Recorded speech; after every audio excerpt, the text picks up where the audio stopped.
As a psychologist, I have seen how pain holds people hostage.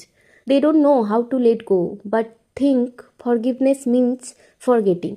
But letting go is remembering without hurting anymore.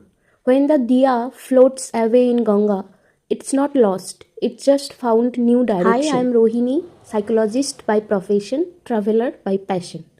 People often ask me, don't you feel lonely by traveling alone?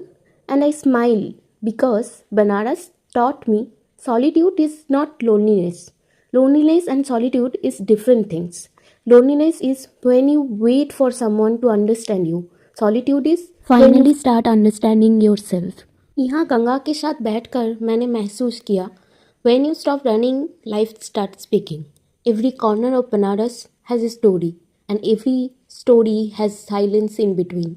As a psychologist, I always believed healing comes through words, but here I realize sometimes healing comes through stillness. Stillness does not mean stopping. Stillness means settling, like how mud settles in the Ganga and leaves the water clean again. Solitude is not absence of love or company. It's the presence of peace. Banaras did not make me lonely. It's made me whole. Because sometimes you don't need people to find yourself. You need silence and a river that listens. Solitude is not loneliness, it's freedom. Freedom from pretending, freedom from noise, freedom from becoming someone for others. Here, between the Ganga's flow and temple bells, I found peace.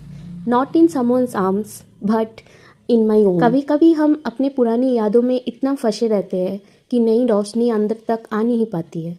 Letting go is not easy. It's like cleaning a wound. It stings first, but then it heals. यहाँ के लोग कहते हैं जो गंगा में छोड़ दिया वो वापस नहीं आता. शायद इसी में ही एक सुकून है. That not everything is meant to be carried forever. आरती के समय जब शंख बाजता है मुझे लगता है जैसे अंदर का कुछ टूट के भी बन रहा है. Like every vibration is washing away the dust of the past. Banaras is a mirror. It shows you your shadows but also your light. And between the light and shadow, you learn to forgive your past, yourself. Maybe healing does not mean forgetting the pain, but it means remembering it peacefully. So today, I am letting go of everything that no longer flows with me. Expectations, fears, even version of myself that no longer fit with me. Because healing is not about holding on tighter, it's about learning to float. Just like these diyas, growing, glowing, moving, free from everything, free from this universe, free from mind, free from spirit.